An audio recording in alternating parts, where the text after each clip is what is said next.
আল্লাহকে এতটাই বিশ্বাস করবেন, তিনি যদি কাঁটার মধ্য দিয়ে আপনাকে হাঁটান, তাহলে মনে করবেন আপনাকে গোলাপের বাগানে নিয়ে যাচ্ছেন।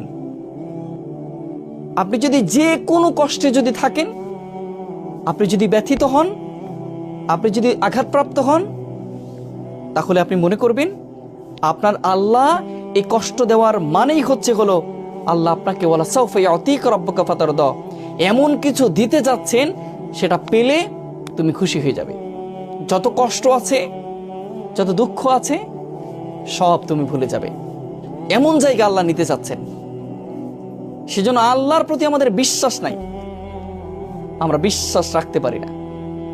আমরা রাখতে পারি না যে আমার আল্লাহ আমার সমস্ত কষ্টগুলো মুছে দিবেন।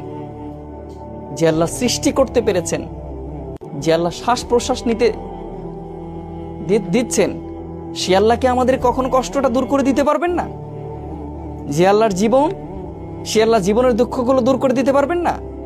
তিনি কুম বলবেন, হও, ফায়াকুম, হয়ে যাবে ইনশাআল্লাহ।